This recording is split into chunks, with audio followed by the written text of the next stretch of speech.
नमस्कार भाइयों, सभी राष्ट्रवादी बंधुओं को राम राम। आप सबका स्वागत है मेरे इस चैनल सापेक्ष पे। आज मैं बात करने वाला हूँ कन्हैया कुमार के एक ट्वीट पर। अभी कुछ दिन पहले कन्हैया कुमार ने एक ट्वीट किया था कर्नाटक कांग्रेस के ऊपर और कर्नाटक की भाजपा सरकार के घोटालों, भ्रष्टाचार के ऊपर। उसे इस बात का बेहद दुख था कि आखिर नवगठित कांग्रेस सरकार कर्नाटका की भ्रष्टाचारियों के ऊपर, भाजपा के भ्रष्टाचारी नेताओं के ऊपर कोई कार्रवाई क्यों नहीं कर रही है, जबकि पूरी की पूरी भाजपा टीम वहाँ की, उसकी नज़र में, कन्हैया की नज़र में भ्रष्टाचार में लिप्त थी। तो ये आखिर कर्नाटका कांग्रेस की जो सरकार है वो उन पे कार्रवाई क्यों नहीं कर रही है, इसी बात का उसे बेहद दुख था और इस दुख को उसने अपने ट्वीट में व्यक्त किया था। मुझे बड़ा दुख हुआ उसे पढ़कर। मुझे लगा कि उसे शायद कांग्रेस का कल्चर पता नहीं है। अभी एक नया नया आदमी अभी कांग्रेस में आया है। पहले जो कि वो लाल झंडा में शामिल था, वामपंथियों में। तो वामपंथियों की एक बात अच्छी है, वो थोड़े ईमानदार किस्म के होते हैं। हाँ, सब झोला छाप होते हैं। कोई पैसा उतना ही चुराते हैं जिससे कि उनकी ज़िंदगी आराम से निकल जाए। वो अय्याशी और लूट कर करोड़पति और अरबपति बनने की नहीं सोचते, बस चंदाखोर होते हैं। वो अपनी ज़िंदगी चलती रहे और गरीबों के नेता बने रहें।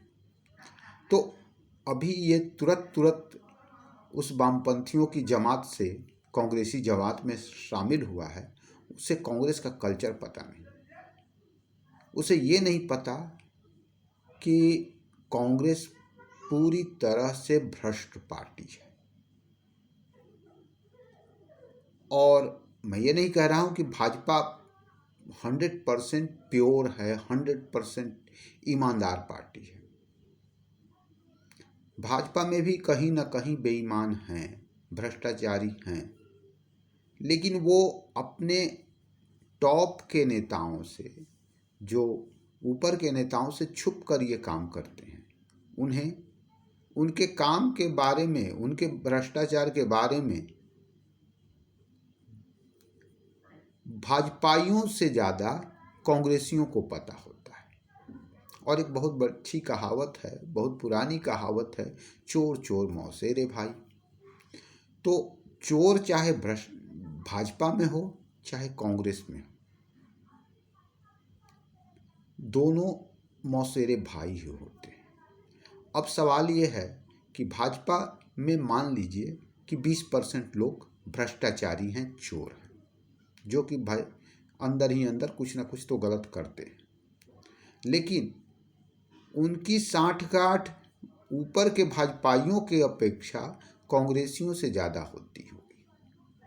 और कांग्रेस 100% चोर है, ऊपर से नीचे तक भ्रष्टाचारी।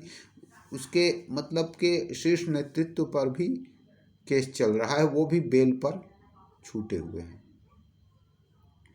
बेल पे घूम रहे हैं।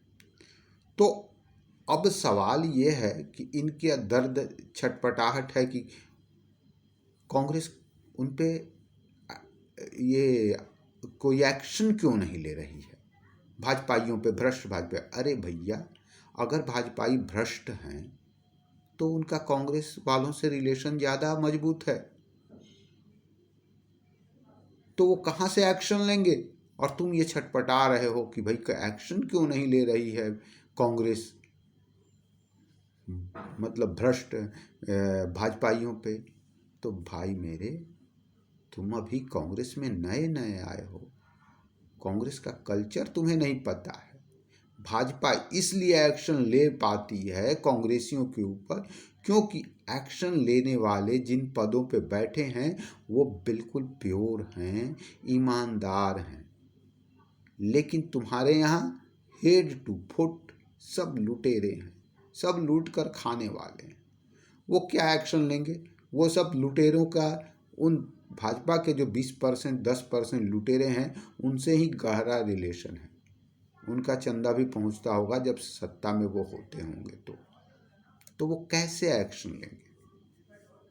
चोर चोर मौसेरे भाई, उनका तो कोई पार्टी ही नहीं होता है। वैसे ही 20 लोग भाजपा के हैं जो कभी इधर कभी उधर मौका देखकर पार्टी भी बदलते हैं।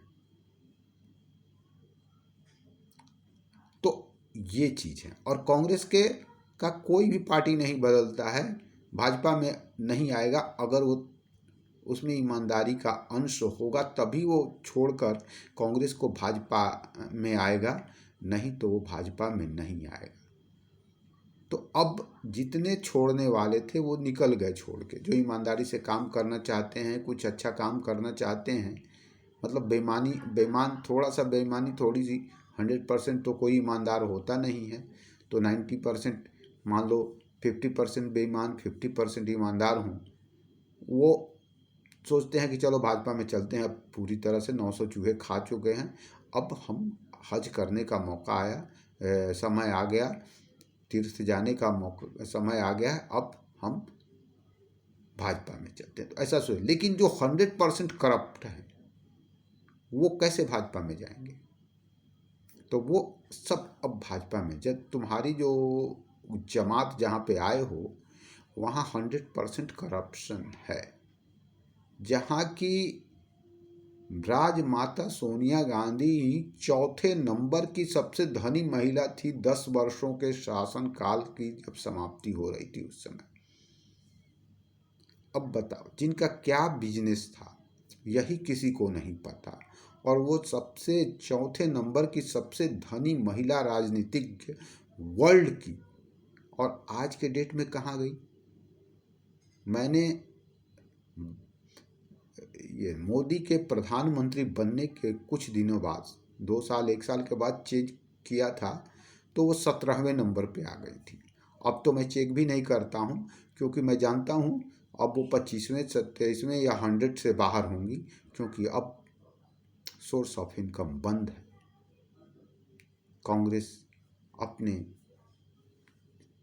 कार्यकर्ताओं से चंदे ले रहा है ऐश करने के लिए, चुनाव लड़ने के लिए। अपने युवराज के यात्राओं का खर्च अपने कार्यकर्ताओं से वसूल रहा है, और कार्यकर्ता भी मदद कर रहे हैं इस आशा में कि कभी तो राजा फिर से बनेंगे और फिर हमें मलाई और खुरचन मिलेगी। तो ये तुम जहाँ बैठे हो वो लुटेरों और उनके चमचों का साम्राज्य है भाई। तुम अभी नए नए आए हो, चापलूसी करो। अब देख रहा हूँ धीरे धीरे तुम चापलूसी करना सीख रहे हो। तुम्हें राहुल गांधी जिस दिन अच्छे लगने लगे ना, उसी दिन तुम चापलूसी करना सीख गए। लेकिन ऑल द बेस्ट, करते रहो, क्योंकि एक तो बात मैं जानता हूँ कि तुम राहुल गांधी से ज़्यादा टैलेंटेड हो, लेकिन फिर भी तुम राहुल गांधी में नेता देख रहे हो। तुम्हारे सारे ट्वीट मैं देखता हूँ, तो ये तुम्हारी बताता है कि तुम्हारी दूरदर्शिता क्या है। तुम लोगों ने तो वामपंथियों के बारे में मैं इतना ही जानता हूँ कि वो जहाँ रहते हैं, जिससे चिपकते हैं, उसे उसका खून चूस कर उसको खा कर ही मानते हैं। वामपंथियों ने वामपंथी पार्टी को ख़त्म कर दिया। अब वो कांग्रेस को से चिपके कांग्रेस को ख़त्म कर दिया, ख़त्म के कगार पे। उसके बाद पता नहीं किस में जाओगे और क्या खाओगे।